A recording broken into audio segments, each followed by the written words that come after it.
Good afternoon, everybody, and welcome to yet another edition of Lunchtime Devotions. Last week seems to be a busy week, even as we continue our study on the New Testament in chronological order towards the end of the week. And yesterday, we would recall we were there at the Sermon on the Mount when the Lord taught his disciples and also us the blessings, the woes that follow, and then also a reminder that before we pick out the little speck in other people's eyes, watch out for the giant plank in our own eyes, and then the wisdom of building our houses on very strong foundation. So the Lord continued in his sojourn around that area to the north of the Sea of Galilee with his disciples. And today we will study two events that happened. One, the centurion's servant, and the other, the widow's son. Let's share screen. All right. In Luke chapter 7, we read of the faith of the centurion. This episode is also recorded in Matthew. So it begins with when Jesus had finished saying all of this to the people, all the teaching and the sermons who were listening, he entered Capernaum. Where is this place, Capernaum? Many of you are by now is quite familiar with the geography, and just a quick revision for those who have joined us. You would see the Sea of Galilee here, and Capernaum is almost at the northern tip, and this is where the event of the centurion, the healing of the centurion's servant was recorded. And a little bit to the northeastern would be Bethsaida, and then back to the northwest would be Chorazin. So with Capernaum, Bethsaida, and Chorazin, many scholars call this the Jesus Triangle, where many events, recorded and unrecorded, took place during the early part of the ministry of our Lord Jesus. And then if you go down southwesternwards, you would see Nain, which we will talk about later. All right. And this is a view of Capernaum. The city is no more, except it's a tourist place. They will show you where Peter's house was and so forth. But if you're coming in from the lake, from the Sea of Galilee, this is what you would see today. So we start. When Jesus had finished all of this to the people who were listening, he entered Capernaum. There was a centurion servant whom his master valued highly, and this servant was sick and about to die. The centurion heard of Jesus and sent some elders of the Jews to him, asking him to come and heal his servant. When they came to Jesus, they pleaded earnestly with him, saying, "This man deserves to have you do this, because he loves our nation and has built our synagogue." So Jesus went with them. So here we read the centurion had an unusual attitude towards his servant or slave. More than often we know the masters had really nothing to do with the servants or the slaves and just giving them orders. And really, under Roman law, a master had a right to kill his slave, and it was expected he would do so if the slave becomes ill, injured, or incapacitated to the point he could not work. And then we read here, the centurion heard of Jesus, and he sent elders of the Jews to him. Why did he do that? We read, incidentally and interestingly enough, in Matthew, he came to the Lord himself as against he sent the elders of the Jews. Here, I think there's no error. It's just that probably he was in the entourage, or he sent the elders of the Jews ahead with him. And was there some element of doubt or maybe a little bit of fear, we don't need this type of fear today. We enter into God's presence because of Jesus, and we can come to Him ourselves. But interestingly, knowing the culture, He is sending out a signal about His faith. He need not come Himself. And He knows somehow that Jesus need not be present to do that work which His Father had sent to Him. So we read, it ends this passage, this section with Jesus went with them. And you would see here of the connection He had. Strange. His friends, the emissaries, the people He trusted to send to Jesus to plead His case, were not high-ranking Roman officials or the local politicians, but He sent the elders of the Jews. Later we will find out why this was so. And He was not far from the house, Jesus, not far from the house, when the centurion sent friends to say to Him, Lord, don't trouble yourself. I do not deserve to have you come under my roof. That is why I did not even consider myself worthy to come to you. But say the word, and my servant will be healed. For I myself am a man under authority with soldiers under me. I tell this one, go, and he goes. That one, come, and he comes. I say to my servant, do this, and he does this. When Jesus heard this, He was amazed. Other version says he marveled at Him, and turning to the crowd following Him, He said, I tell you, I have not found such great faith even in Israel. Then the men who had been sent returned to the house and found the servant well. Here,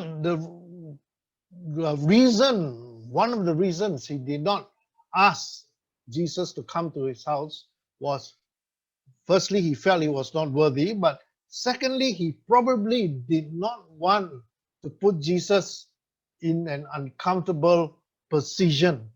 A Gentile house, and for a Jew, a famous Jew at that point, for a Jew to go into a Gentile's house, it was completely against Jewish custom, but it was not against God's law.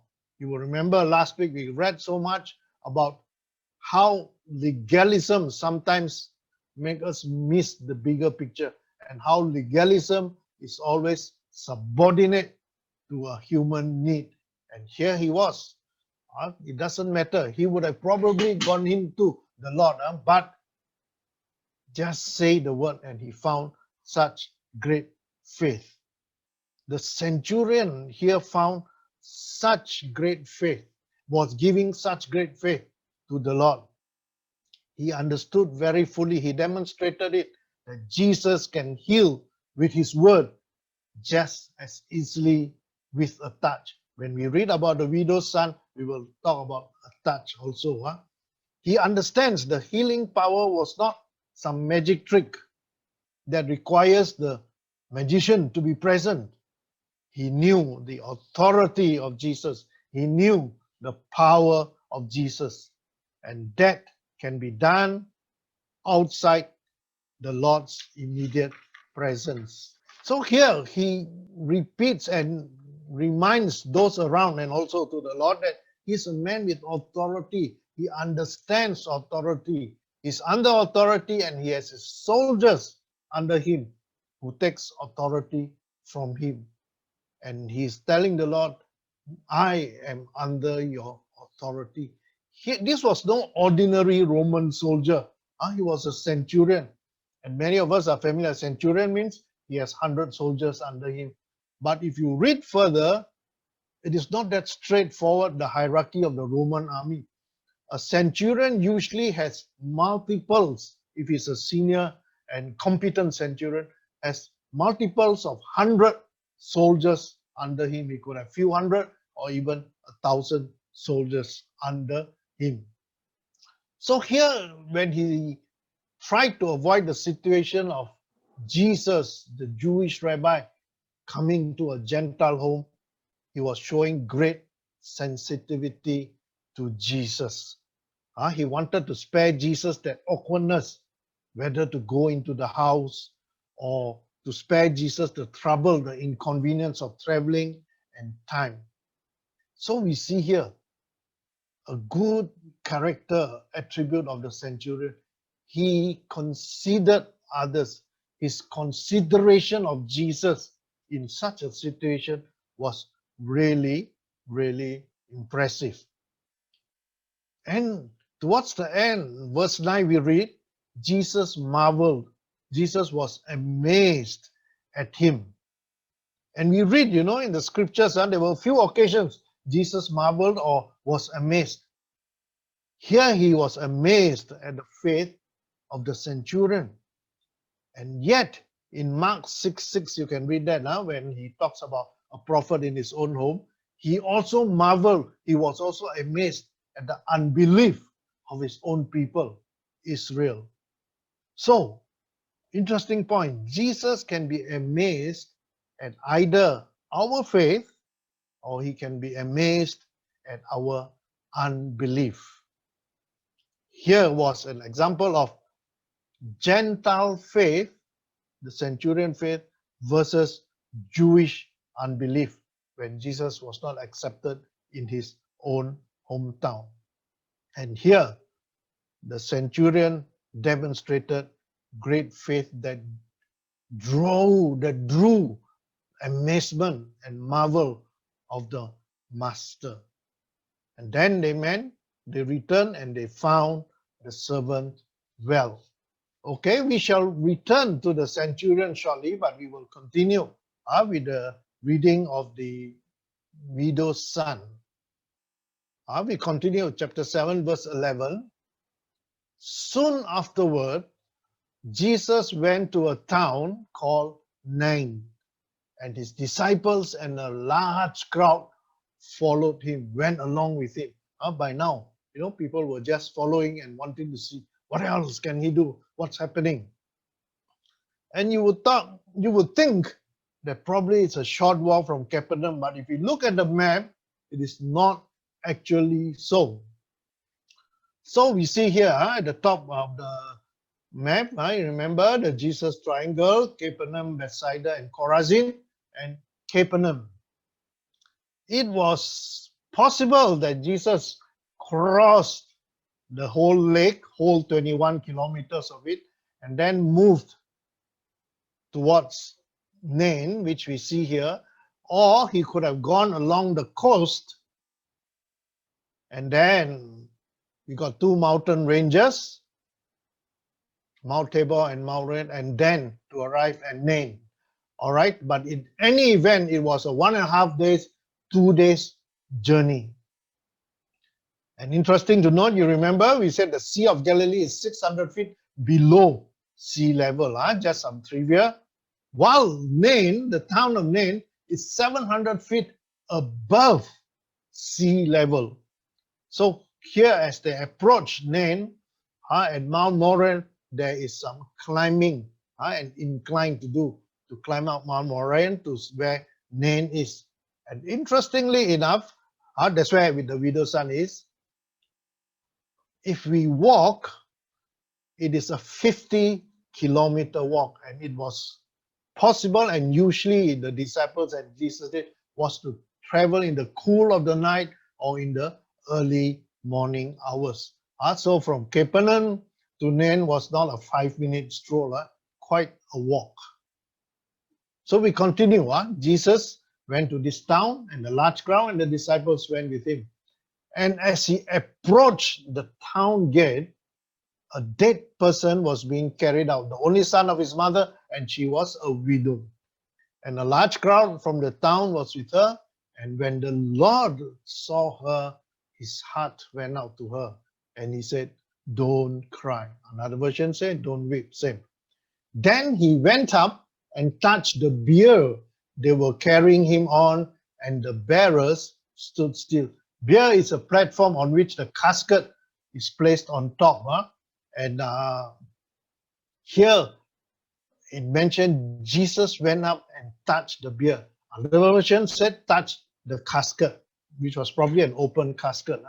The interesting part is when he did that, the pallbearers all stood still. And Jesus addressed the corpse. Young man, I say to you, get up or arise. And the dead man sat up and began to talk. And Jesus gave him back to his mother.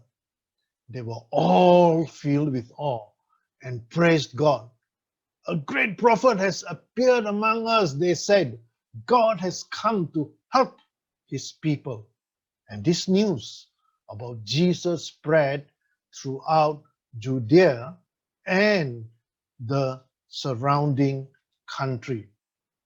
So the fame and popularity of Jesus spread. Therefore, we see that there were more than the disciples following him. And we see the timing, the Kairos timing. I don't think it was by chance. The Lord in his divine wisdom already knew and wanted to be there at this precise moment outside the city gate. A funeral procession. They were probably leaving the city to have the burial outside the city limits. And any funeral is a tragedy, of course. But here was a special loss. The deceased was the only son. And we read that the mother, the grieving mother, is a widow. Her husband passed away. The loss of her only son meant a miserable future for the widow.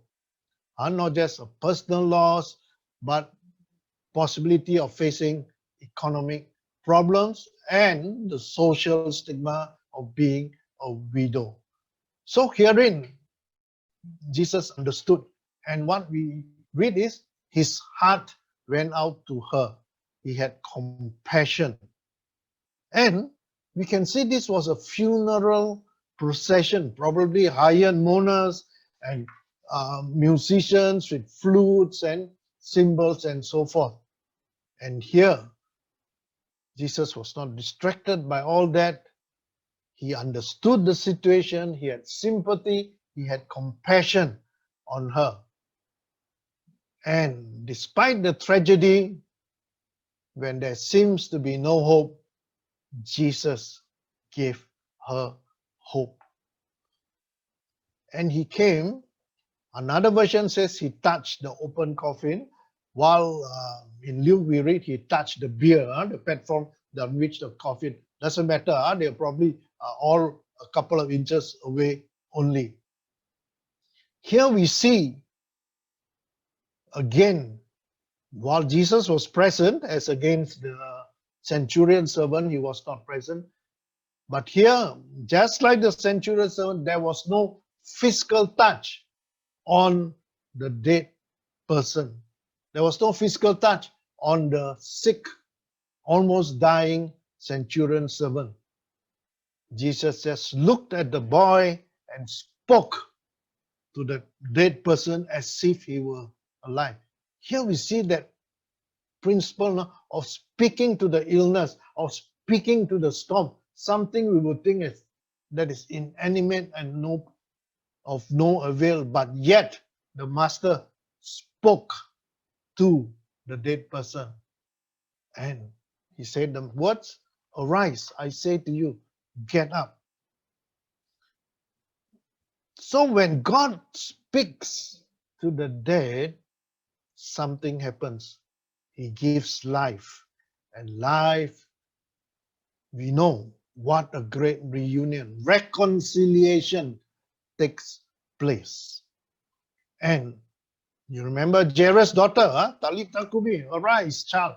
Almost the same thing. But a point of interest here, the young man was not resurrected. We remember, but rather resuscitated, but revived. Because he rose from this dead, being dead, only he will die a physical death later on. But for us, we know of our resurrection and the second coming, never to die again. So here we have two miracles, although they may be 2 days apart and 50 kilometers away, separated. Jesus performed miracles that demonstrated his authority over death, over illness, over space, over distance. The centurion slave was from a distance, and the widow's son was touching just the bier or the open coffin. At times when it seems impossible, his authority, his power takes place. And see here, verse 13, when the Lord saw her, his heart went out to her and he said, don't cry. You would see Jesus, when these Jesus do that, the Lord, but suddenly Dr. Luke changes the reference. He says, when the Lord saw her. Here he was pointing to the divinity, the lordship, the master who can do all things. So these are little things that bring us what the writer was telling us. Something which nobody would have expected, but those around, the disciples, knew this is the Lord in his act of compassion and mercy. All right. So it is very interesting for us to see. We will now revisit the centurion. Here we have a picture of a centurion. A centurion actually is a very high up person in the whole hierarchy in Rome. It seems there are only 8 other people who are above a centurion before they reach Caesar or they reach the emperor. And one way you can recognize a centurion is the plume on his helmet. It is placed from left to right as against a normal legionnaire, a normal Roman soldier, where you see the plume from front to back. Okay, just a bit of trivia in case you're walking along the streets of Casca and you see a centurion. All right. So the centurion, there are 4 characteristics we want to bring to your attention. One was, we read, whom his master valued highly. Here was the centurion, and we read the one thing, the first thing is he cared, he valued his servant, his slave very much. Here is a good example of true leadership. John Maxwell, the leadership guru and also a great pastor, he tells us there are 3 things those following us ask of a leader or think of a leader. The first thing is the follower will ask in his or her mind, does he care for me? Second question, can he help me? And thirdly, do I trust him? Those of us who are working in the corporate world or following some people, at some point or another, these 3 questions we will ask. And if it is yes, yes, and yes, we know we are serving a true leader, a leader who always value adds to those who are following him. And here the centurion, we know, was a good leader, a caring leader. And we also read that he's well connected. In Luke, we read that he sent emissaries, the people ahead to Jesus, the elders of the Jew. And why did he have this good connection? We read that he was very well liked and he helped in the building of the synagogue. So though it is not mentioned in the scriptures, it would stand to reason that if he was so close to the elders of the Jews, if he helped in the financing and the building of the synagogue, he would have spent time at Sabbath to listen to some of the truths expounded. And in so doing, it would not be wrong to conclude he knew about this God of the Jews. So he had good connection with the elders of the Jews, but we also know that to be a centurion, he had to be well connected. For a person to become a centurion, we read in history that he had to have a lot of referrals. He had to be connected, and people, well-meaning, people of influence, people of affluence will have to recommend him that he deserves to be a centurion. And in this aspect, he was well connected. And he was also considerate. Remember, just now we read, he was considerate whether it would be inconvenient, whether it be awkward for the Lord to come to his house, a Gentile home. And he was also considerate, saying that he was not worthy for the Lord to come to his home. But yet, he had that faith that all will be done.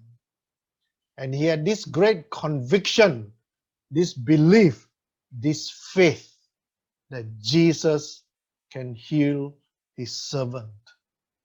We read in verse 13, and to the centurion Jesus said, go, let it be done for you as you have believed. We have read it, or we will continue to read this saying, your faith has made you whole. Your faith has healed you. And in this case, it will be done for you as you have believed. He was convicted of this faith that Jesus was not an ordinary rabbi. He can heal even without going to the home. And at that moment, he was healed. So he had this deep, deep belief. And because of that belief, of that conviction, his servant was healed. And so, even as we approach the festive season, what is your plea? What is your prayer this festive season? Is there some unbelieving, pre-believing, non-believing relative that you have been praying for so long? Have that conviction, have that portion of faith that this will be that moment, that Chinese New Year, when that relative will accept the Lord. Because what the Lord has done for the centurion, it can be done for you. Let it be done for you as you have believed. That portion of faith from you is all that is needed. Amen.